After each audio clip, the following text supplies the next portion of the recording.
네, 존경하는 이성호 교수님 앞으로 모시도록 하겠습니다. 여러분 30분 동안 강의 잘 들어주시고 궁금한 거, 그 다음에 교수님께 하고 싶은 얘기, 편지, 쪽지 다 쓰시면 감사하겠습니다. 교수님 모시겠습니다. 큰 박수로 맞이해 주십시오. 네, 우리 청년들 반갑습니다. 네, 오늘 결혼에 대해서 좀 가볍게 또 때로는 무겁게 이렇게 좀 이야기를 좀 하고자 합니다. 일단 성경 구절 한 구절을 그냥 제가 읽을게요. 잘 들으시기 바랍니다. 여호와 하나님 아담에게 취하신 그 갈빗대로 여자를 만드시고 그를 아담에게로 이끌어 오시니 아담이 이르되 이는 내 뼈 중에 뼈요 살 중에 살이라 이것을 남자에게서 취하신즉 여자라 부르리라. 이러므로 남자가 부모를 떠나 그의 아내와 합하여 둘이 한 몸을 이룰지로다. 아담과 그의 아내 두 사람이 벌거벗었으나 부끄러워하지 아니하더라. 이게 이제 창세기 2장의 제일 마지막 부분인데요. 제가 이 책을 쓰게 된 중요한 이유 중에 하나는 이제 그 책을 썼던 이제 작년이죠. 재작년 됐나요? 갑자기 이제 우리 교회 저도 기도를 열심히 했는데 청년들 결혼도 못하고 막 굉장히 짓눌려 있었는데 하나님께서 은혜로 갑자기 결혼한 서너 번 그냥 연속으로 지금도 계속하고 지금은 이제 막 아예 놓고 이렇게 하는 상황에 있어서 결혼식을 계속 이제 줄이 하다 보니까 이 결혼에 대해서 좀 정리를 하게 됐습니다. 그런데 이 결혼이라는 게 있고요. 결혼식은 있죠. 결혼식이라는 게 있죠. 그런데 이 둘은 분리될 수가 사실 없는 겁니다. 왜냐하면 결혼이라는 것은 이제 본질이고 내용이고 결혼식은 이제 담는 그릇인데 제가 결혼했을 때하고 지금을 많이 비교해 보면 결혼식이 이제 엄청나게 바뀐 걸 보게 됩니다. 그러니까 어느 순간에 계속 바뀌었겠죠. 그래서 지금 이제 제가 결혼식을 주관하고 또 결혼식도 가서 봤을 때 결혼 자체에 대한 이해가 좀 많이 바뀐 것을 보게 됩니다. 근데 이제 가장 큰 거는 뭐냐 했을 때 이제 결혼은 뭐고 결혼식이 뭐냐를 이제 규정을 해보면 저는 결혼을 다른 사람 다 이야기할 수 있겠지만 하나님께서 한 남자와 한 여자만을 결혼식 순간부터 두 배우자 중에 한 명이 죽을 때까지 나누지 않게 세상에서 가장 친밀하게 연합시킨 것이다. 이렇게 정의를 합니다. 다 여러분 아시겠죠? 가장 기본적 정의를 할 수 있는데 하나님께서 한 남자와 한 여자만을 결혼식 순간부터 그 배우자 중에 둘 중에 한 명이 죽을 때까지 나눌 수 없게 그리고 세상에서 가장 친밀하게 묶으셨다. 자, 그러면 이제 이 정의에 따르면요, 결혼을 누가 하느냐라는 질문을 하면 답이 어떻게 됩니까? 공교롭게도 결혼은 제 정의에 따르면 하나님께서 하시는 거예요. 저는 여기서부터 좀 결혼식에 대한 논의가 출발이 된다고 생각하는데, 왜냐하면 이제 결혼을 우리가 이제 라틴어로는 이제 오프스 데이 하나님의 일이라 하거든요.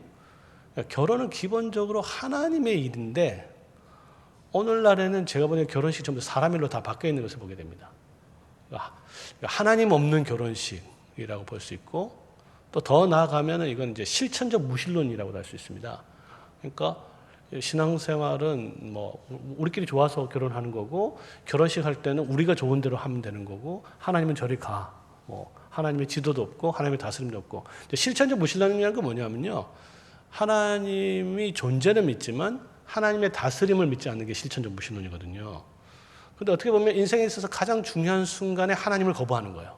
또는 하나님의 다스림을 거부하는 거죠.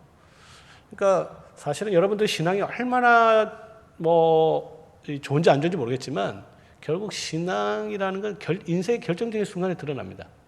이랬을 때 결정적인 순간에 하나님의 통치를 받을 것이냐 아니면 우리가 좋아하는 대로 결정할 것이냐 이제 이 문제인데 첫째는 우리가 결혼식에 대해서 배워야 되겠고 배우더라도 그것도 순종하는 것은 또 어렵습니다. 왜냐하면 결혼식을 정말 하나님의 말씀에 순종하기 위해서는 교회 전체가 하나님께 순종해야 되고요, 사실. 그리고 여러분 자신들도 하나님께 순종해야 되고, 또 여러분들 가족들이나 부모들도 다, 그러니까 온 교회와 온 가족이 하나님께 순종을 해야만 하나님께서 원하시는 결혼식을 할 수 있는데, 이제 지금은 사실 그런 형편이 사실 아니에요. 그러면 뭐냐? 제가 오늘 강의 목표는 적어도 여러분들의 후배, 더 나아가서 여러분들 자녀만큼은 하나님께서 좀 기쁘시게 하는 결혼식을 좀 할 수 있으면 좋지 않을까, 이런 생각을 하게 되는 거죠. 그래서 저희 가장 요즘 결혼식에서의 가장 큰 문제점은 하나님 없는 결혼식이다, 이렇게 보는 거죠. 하나님께서 결혼식 순간부터 둘을 묶으시는데, 사실은 이제 서약을 통해서 묶는단 말이에요. 서약의 근거에서 하나님께서 이제 엮으시는 것인데, 그래서 결혼식 순서에서 가장 중요한 순서는 이 서약입니다. 근데 서약에 대해 별 관심이 사실 없을 수 있는데, 그냥 아내를 맡겠습니다, 남편 맡겠습니다, 끝나는 거잖아요. 그런 식으로 생각을 하는데, 그 내용의 의미를 잘 알고 그걸 위해서 증인이 확보돼야 되는데, 증인으로 그냥 축하 계획으로 가잖아요. 증인으로 가는 생각이 없잖아요. 그게 하나님께서 그렇게 하셨다는 것을 실제로 목격하고 증언하기 위해서 가는 겁니다. 여러분들 이제 결혼식도 하겠지만, 그냥 단순하게 박수 치려고 하면, 그러니까 만약에 박수 쳐주려고 갈 것 같으면 그냥 세상 결혼식과 똑같은 거죠. 세상 사람들하고. 그러나 이제 하나님 교회 안에서 결혼식이라는 것은 이제 언약식이고, 언약은 반드시 증인이 필요하고, 그래서 증인이라는 건 뭐냐면 이 두 부부가 어떤 일이라 하더라도, 어느 곳에 가더라도 두 사람이 부부라는 것을 어떻게 보면 목을 내놓고 증언하기 위해서 참석하는 거예요. 그게 증인입니다. 내가 보고 내가 그 자리에 있었다라는 것을 증인하는 것이죠. 그런데 이제 그런 순간에서 결국 이와 같은 결혼이 가능하기 위해서는 그러면 뭐가 필요냐 했을 때, 당연히 하나님께서 직접 하시는 것이 아니고 하나님께서 사용하는 말씀의 종인, 결국 목사죠. 목사의 주례를 통해서 그걸 하게 되는데, 오늘날 대부분 이와 같은 이제 하나님을 거부하다 보니까 당연히 하나님의 종인 목사도 거부해버리는 거죠. 그러니까 저도 결혼식 많이 제 친구 결혼식 가봤는데, 그러니까 주례 없는 결혼식이 요즘 굉장히 이제 보편화되고 있는데, 그 뿌리는 결국 하나님에 대한 통치를 거부하는 겁니다. 그래서 우리 청년들이 이제 지금부터 첫 출발이 중요하잖아요. 어떻게 보면 결혼이라는 것은 두 사람 출발인데, 첫 출발부터 하나님 없이 출발하는 경우가 너무 많은 거죠. 그리고 이 혼인식에서 서약이 왜 중요하냐면, 결국 여러분 둘을 하나로 만드는 거예요. 그러니까 두 부부를 하나로 만드는 것이 하나님이라면, 그 두 부부가 계속 하나님께서 데려갈 때까지, 한 사람 나눌 때까지, 하나님이 짝지어 주신 것을 하나님만 나눌 수 있으니까 하나님이 데려가는 순간 나눠지는 건데, 그러면 그 하나됨은 두 사람의 사랑이 존재하는 게, 지탱하는 게 아니에요. 뭐냐? 그 두 사람의 하나됨은 결국 언약에 대한 신실함이 그 혼인을 지탱하는 겁니다. 왜냐하면 아시겠지만 결혼할 때는 자매는 얼굴 예쁘고 형제는 얼굴 잘생기고 이런 게 중요할지 모르지만 1년, 2년만 지나버리면 그런 건 별 중요하지 않거든요. 사랑도 물론 저는 이제 사랑이 꽤 오래 가는데 어쨌든 사랑하지만, 그 사랑도 이렇게 변하는 겁니다. 사랑이 변하냐 이렇게 영화 돼서 이제 사랑은 변해요. 안 변한 건 뭐냐? 안 변하는 것은 언약은 변하지 않습니다. 그러니까 언약에 대한 신실함이 여러분의 앞으로 있을 결혼을 보호하는 거예요.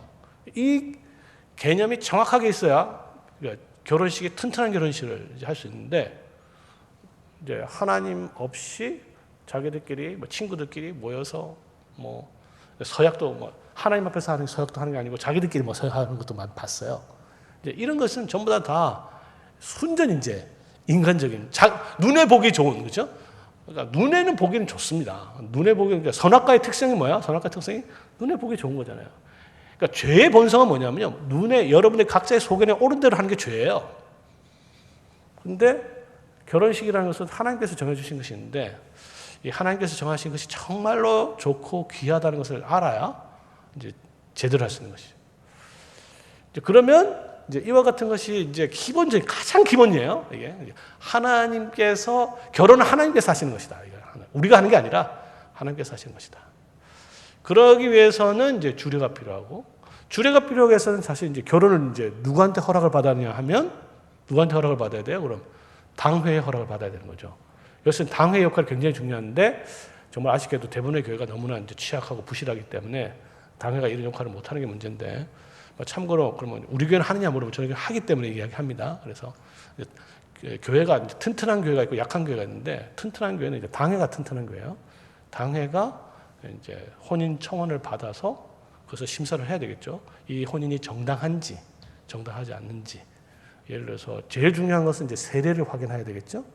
왜냐하면 결혼이라는 것은 한 몸이 되는 것이니까 기본적으로 교회를 나눠서 갈 수는 없잖아요. 물론 나눠서 가는 사람도 요즘 있긴 하지만 나눠서 갈 수 없고, 부부가 한 몸이 한 교회를 가야 되기 때문에 결국 당회가 그 회원을 받아들이기 때문에 그 사람의 신앙을, 그러니까 교회 회원을 받아들이잖아요.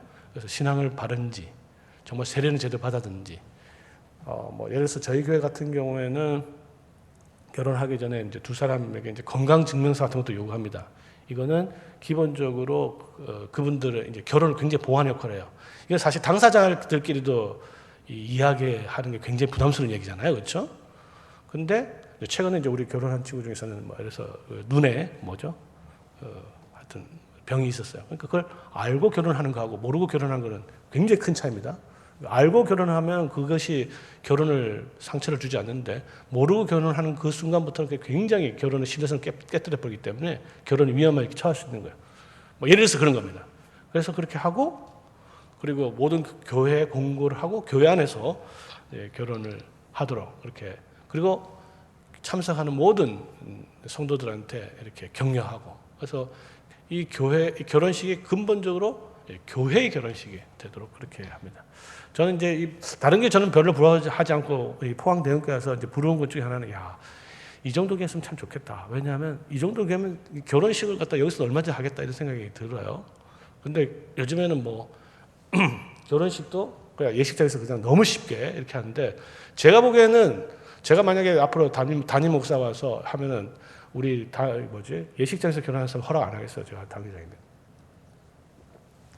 왜냐하면 결혼식이라는 것이 그게 우리가 인간 좋은 것이 아니잖아요. 정말 하나님의 명령에 순종하는 게 도대체 뭐냐? 이걸 진지하게 보면 정말 하나님을 믿는다면 행위로도 뭔가 나타나야 되잖아요. 그래서 하나님의 통치를 받는 것에 대해서 결혼부터 하나님의 통치를 받지 않으면, 그러면 어떻게 되는 줄 아세요? 결혼하고 나서는 남자 마음대로 하고 여자 마음대로 합니다. 그러니까 결국은 하나님께서 하나가 됐으면 둘 다 하나님께 순종을 해야 그 결혼이 계속 잘 이루어진다, 이렇게 볼 수 있습니다. 이 정도로 결혼식에 대해서 조금 이야기를 하고요. 제가 쓴 책을 보면 좀 더 자세하게 나와 있으니까 좀 주변적인 이야기까지도 있지만 중요한 거지만 그 정도 이야기하고, 그 다음에 저는 이제 창세기를 조금 더 이야기를 하면 왜 이게 중요하냐면, 우리 타락한 인간들은요, 결혼을 모른다는 것을 겸손하게 인정하는 데서부터 시작을 해야 돼요. 왜냐하면 여러분들은 아마 이미 결혼에 대해서 다 아는 것처럼 이렇게 생각하는데, 아는 거는 별로 없는 거죠. 왜냐하면 성경을 통해서 배우지 않으면요, 전부 다 어떻게 되냐면 자기 속에는 어른들 결혼에 대해서 인식을 하고 자기 속견에 따라서 이렇게 하거든요. 근데 그럼 성경을 보면 어딜 봐야 되느냐 했을 때, 성경 여러 군데가 있긴 하지만 이제 창세기 1장과 2장이 중요한 이유는, 창세기 1장, 2장이야말로 타락하기 이전에 가장 어떻게 보면 아름다운 원형, 결혼의 원형을 우리 창세기 2장에서 1, 2장에서 볼 수 있는데, 굉장히 긴 스토리긴 하지만 이제 중요한 포인트들만 제가 말씀을 드리면, 창세기 1, 2장은 기본적으로 창조에 관한 거잖아요. 창조 기사입니다. 무에서 시작했었죠. 무에서 시작해서 뭘로 맞추느냐? 뭘로 맞춰요? 오늘 우리가 읽었듯이 결혼해서 맞춰요. 이거 좀 안 놀랍습니까? 그죠? 창조의 스토리가 결혼해서 맞춰요. 근데 더 놀란 건 뭔지 아십니까? 그러면 창조의 스토리가 결혼식으로 맞추면 인류의 역사는 뭘로 맞힐까요? 요한계시록 21장, 22절에 가면 또 결혼식이 또 있습니다. 그거는 예수님과 신부인 교회, 우리들과의 하늘, 천상의 결혼식이 있어요. 그걸로 맞춰요. 결혼이 굉장히 중요한 거죠. 이 역사 속에서. 자, 그런데 자, 뭐 이제 좀 자세하게 보면 좋지만 몇 개 보면 이런 게 있어요. 2장부터 보면 하늘과 땅을 만드신 그 날에 여호와 하나님께서 땅에 비를 내리시지 아니하였고 2장 5절입니다. 땅을 갈 사람도 없으므로 들에는 초목이 아직 없었고 밭에는 채소가 나지 아니하였으며 이렇게 돼 있어요. 그러니까 하늘에서 비가 내리지 않고 땅에서 채소가 되지 않습니다. 그럼 이제 경작할 사람이 없어요. 그래서 채소가 없습니다. 그래서 경작이라는 말이 나오는데 이제 경작을 통해서 이 세상이 아름답게 또 하나님 나라로 이제 바뀌어야 되는데 그때 하나님께서 이제 그러니까 이 세상을 경작이라는 말에서 이제 문화, 컬처라는 말이 나왔잖아요. 이 하나님께서 맨 처음에 만드는 이 나라를 원형적인 나라를 더 발전시키기 위해서 이제 사람을 창조하신 거죠. 그러면 여기서 이제 사람의 목적이라는 게 나옵니다. 사람의 목적을 여러 가지 이야기할 수 있지만 결국은 이 세상을 하나님의 나라로 변화시키는 것이죠. 원래 에덴 동산이라는 조그만 정원이죠. 에덴 정원, Garden of Eden. 에덴 정원을 창설하시고 이것을 센터, 하나님의 성소로 만드시고 성전을 만드신 다음에 이것이 온 세상에 퍼져서 그 다음에 하나님 나라 이 세상 전체가 하나님 나라를 만들기 위해서 이렇게 하셨는데 처음에는 이제 남자를 만들었죠. 남자를 만들었습니다. 남자를 만드는데 보니까 독처하는 것이 좋아 보지 않았어요. 이게 이제 또 오늘날 중요한 모티브 중에 하나인데 왜냐하면 오늘날 뭐라 그럴까요? 혼자 독처하는 걸 좋아하는 사람들이 많이 늘어나는 것 같아요. 이게 이제 하나님의 생각과 인간의 생각이 이제 굉장히 달라지는 거죠. 뭐 때문에 결혼을 해가지고 그렇게 고생을 하냐, 뭐 이런 생각들이 이제 많이 들어옵니다. 그리고 혼자서도 얼마든지 행복하고 잘 살 수 있다. 이제 이런 생각들. 하나님의 생각이 아니죠. 하나님은 분명히 혼자 사는 것이 좋지 않다고 분명히 판단했는데 오늘날 현대 사고방식은 혼자도 얼마든지 살 수 있다. 독립적으로.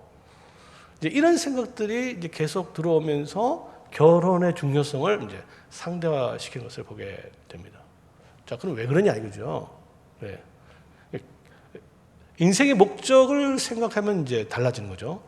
왜 사냐 했을 때 내 꿈을 이루기 위해서 산다 하면은 어떻게 됩니까?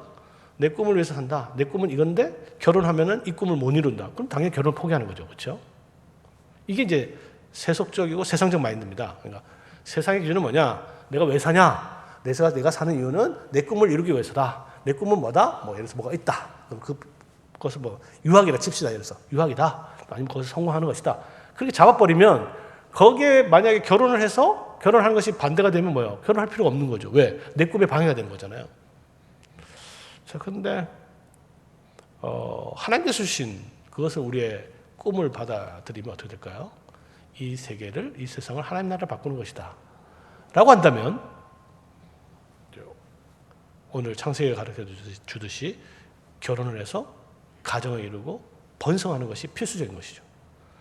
예를 들어서 우리 혼자, 그죠? 어떻게 일을 감당할 수 있겠습니까? 하나님께서는 그래서 맨 처음에는 남자 혼자를 했는데 혼자 안 되는 거예요. 혼자 안 된다는 것은 그게 외롭다는 뜻이 아닙니다. 원래 하나님의 창조 목적에 부합하지 않다. 하게 미흡하다.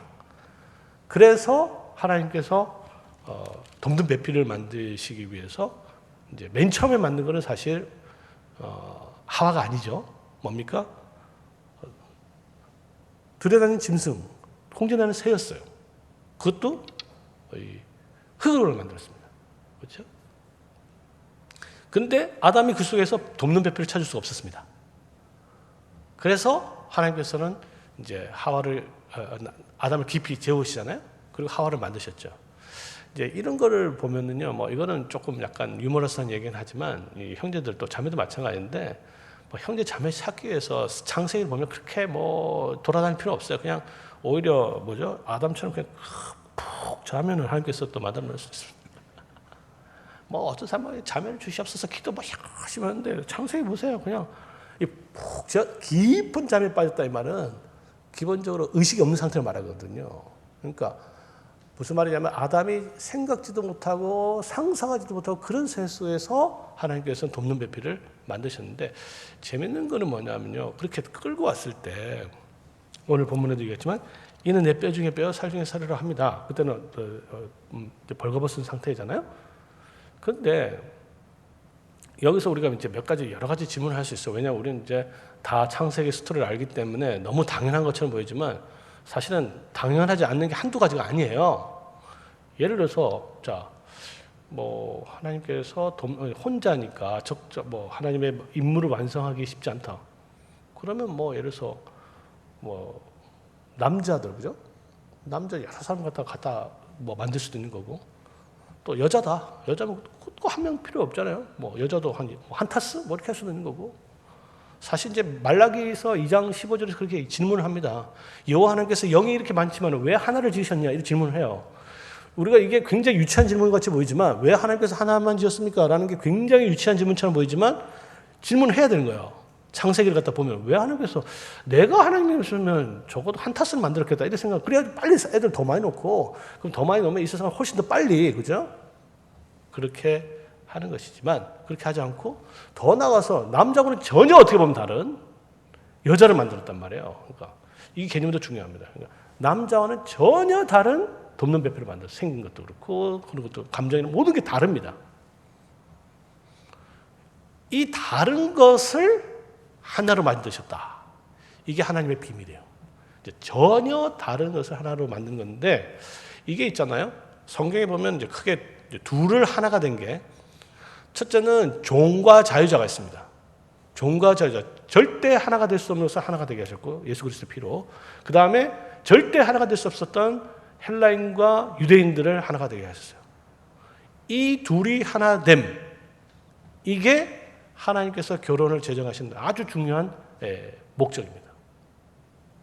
그러니까 이제 이 사건을 통해서 우리가 좀 추측할 수 있는 것은 뭐냐면 여러분들 결혼을 왜 하느냐 했을 때 그 목적은 하나님의 이 세상 하나님의 나라를 만든 것이고 그리고 그것을 혼자 할 수 없으니까 같이 협력 서로 도와서 만드는 것이다. 그러면 이제 어떤 배우자를 선택해야 될지 이제 굉장히 중요한 모티브가 생겨요. 그건 뭐냐면 내가 결혼한다. 어떤 사람하고 결혼을 했을 때 내가 저 사람을 도와주고 싶은 그런 사람하고 결혼해야겠죠. 안 그래요? 물론 사랑하는 것도 있지만 기본적으로 서로 도와서 그러니까 우리 이제 웨스트민스터 신앙고백에서도 그 나와 있는데 결혼의 목적 중에 하나가 서로 돕는 것이 나와 있습니다.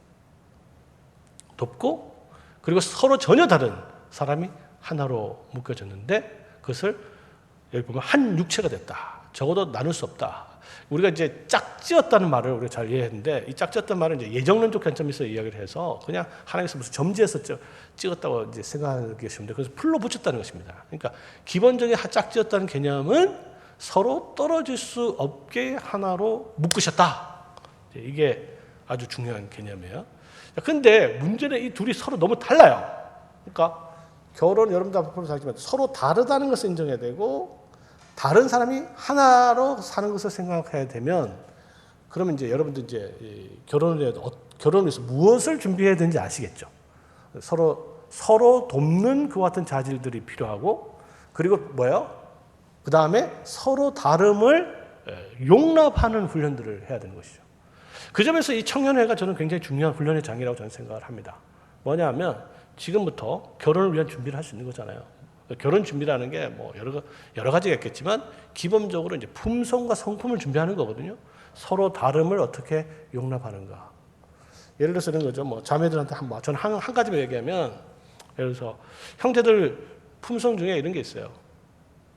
예를 들어서 남자는 여자의 머리를 주셨기 때문에 절대로 이 분노를 다스릴 수 않는 사람하고 결혼을 해야 됩니다. 이게 쉽지 않죠. 그러니까 남자가 이 분노를 다스리지 못하면 가정을 다스리기 굉장히 어렵습니다. 예를 들어서 분노를 다스리면 여러분 아버님 다 계시겠지만 남자가 분노를 제대로 못 다스리면 그거 잘 확인해 봐야 돼요. 분노를 다스리지 못하면 그게 입으로 폭력적 언어가 나가거나 좀 더 하면 손이 나가거나 잘못하면 아내한테 폭행이 갈 수도 있지만 또 애들은 들어갈 수 있어요. 심각하죠? 여러분들 이 중에서 경험할 수도 있는데 그런 것들을 스스로 발전시키고 뭐 훈련시키고 이제 그런 것을 해야 되는 것이죠. 아내도 마찬가지죠. 아내의 특성 중에 하나는 저는 예를 들어서 저는 이제 영어로는 vainglory라 하는데 허영, 뭐죠? 기본적으로 성경에 보면 집안일을 하도록 되어 있습니다. 젊은 여자로 하여금 시집 가서 집안일을 하게 하라. 집안일에 관심이 없어요. 그러나서 맨날 뭐 명품백 뭐 이런 데 관심이 있으면 그 살림, 집안일이 어떻게 되겠습니까? 그죠? 허영이죠. 그러니까 남자 형제들은요, 자매들 보면서 저 자매가 정말 허영에 있는지, 정말 집안일을 잘 하고 이런 것들을 잘 감당할 수 있는지를 잘 그런 품성들을 스스로 지금부터 연마시켜야 되고 토론을 해야 되고 지금부터 그러니까 좋은 배우자를 만나려면요, 스스로가 먼저 좋은 배우자가 되는 성품을 갖는 게 훨씬 더 중요한 겁니다.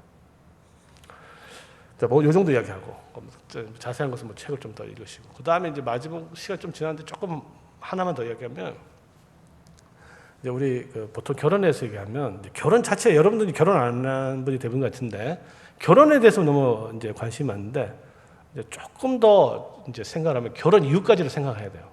이제 결혼 이후까지 또 목적을 생각하는 건 이제 지혜라고 이야기하는데 여러분이 이제 결혼만 생각하면요 배우자 기준이 이제 뭐 간단하죠.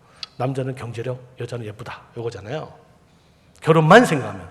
근데 결혼을 딱 하고 저같이 결혼하고 이제 20년, 25년 됐는데 결혼을 딱 하고 나면 그 결과는 뭐냐면요 자녀예요. 그러니까 여러분들이 자녀까지를 생각해야 됩니다. 이게 사실 생각하기가 굉장히 어려운데 이제 여러분들 중에서 이 자녀까지도 생각하면 이제 배우자나 결혼이나 이 모든 생각이 다 바뀌게 됩니다. 그래서 예를 들어서 이런 거죠. 그러면 결혼을 하게 한다. 결혼을 여러분들 중에서요, 뭐 혼자서도 얼마든지 잘 살 수 있다 이렇게 생각을 하지만 만약에 이제 자녀를 낳아 보잖아요, 애가 놓잖아요. 그러면요 혼자서 못 키웁니다. 얼마나 힘든지 몰라요. 그러니까 여자 혼자서도 자녀 기르는 게 힘들고 남자 혼자서도 키우는 게 힘듭니다. 정말로 서로가 정말 절실하게 도와준다는 것에 필요한 게 뭐냐면 자녀예요. 자 그러면 이제 좋은 배우자를 여러분들 이제 뭐 기도하면서 이제 준비할 텐데 그러면 어떤 남자가 좋은 배우자냐? 뭐 간단하죠. 결혼하면 아버지가 될 거니까 좋은 아버지가 될 수 있는 자질이 있나? 이거 봐야죠. 좋은 아버지. 뭐 아주 간단히 이야기하면요 이렇게도 이야기할 수 있습니다. 적어도 남자 형제는 가정 예배를 갖다가 책임지고 인도할 수 있는 능력이 제일 중요해요. 가장 기본입니다. 이거는. 근데 그것도 제대로 못하는 사람 오히려 많아요. 그러니까 지금부터 훈련을 그거는요. 내가 결혼하면은 내가 매일 가정 예배 인도할게. 이거 가지고 되는 게 아니에요. 지금부터 훈련이 돼 있어야 그게 되는 거지. 그러니까 얼마나 중요한지 지금부터 어떤 식으로인지 이 중요성에 대해서 청년부에서 이것을 고민하면서 해야 되는 거지. 결혼하기까지는 뭐 다 해주겠다 하죠. 약속하죠. 결혼하는 순간에 결혼하기 전부터 해야 되는 거지. 그죠? 그러면 이제 거꾸로 자매들도 마찬가지죠. 자매도 어떤 사람이 좋은 자매예요? 형제들. 얼굴 예쁜 사람 결혼한 순간부터 별 의미가 별로 없습니다. 결혼하기 전까지 중요하지만 결혼하고 애 낳는 순간부터는요 정말 자녀를 좋은 어머니 결혼하는 순간부터는요 사실 어떤 전이긴 하지만 좋은 아버지가 되는 것, 좋은 어머니가 되는 훈련들을 해나가 그런 자질들을 지금부터 길러야 되는 것이죠. 이제 그러면 도대체 어떻게 찾느냐? 그것도 간단해요. 제가 보기에는 청년들 잘 보셔요. 보면은 주일학교 애들 어떻게 대하는지 한번 보세요. 남자들, 형제들 발로 푹 차고 이러면 그죠? 오면 귀찮다듯이 그런 남자는 절대 결혼하면 안 됩니다. 잘 이제 사랑하면 이제 변화를 시키든지. 자매들도 마찬가지. 자매들도 자기 치장하고 뭐 이렇게 하면서 애 이렇게 별 관심 없고 애 기른 데서 별로 이렇게 하는 자매들은 좋은 엄마가 될 수 있는 자질이 떨어지는 거기 때문에 결국 행복한 결혼을 이루기 위해서는 그리고 가정 전체가 정말 거룩한 하나님 나라의 작은 교회로서 역할을 하기 위해서는 결혼 시기부터 이와 같은 인식들을 잘 해서 그런 것들을 미리 잘 여러분들 스스로가 키워야 되고 또 그런 배우자를 찾고 그와 같은 것이 우선적으로 어떻게 보면 탑 프라이어티 그죠? 가장 1순위 그런 기준에 따라서 이렇게 분별하고 판단할 수 있는 능력들을 청년들이 계속 길러내면, 그러니까 이게 불신자들 우리가 다른 게 뭐예요? 불신자들은요, 뭐 그렇잖아요. 뭐 배우자 결혼한 기준이 뭐 거의 말 안 해도 뻔하잖아요. 근데 예수 믿는 사람들 똑같으면 어떻게 되겠어요? 그래서 우리 정말 우리 청년들 있는데 이제 이와 같은 기준들을 지금부터 잘 정리를 해서 좋은 배우자 만나서 저와 같이 행복한 결혼을 생활하면 참 좋겠습니다. 뭐 이 정도로 마치겠습니다.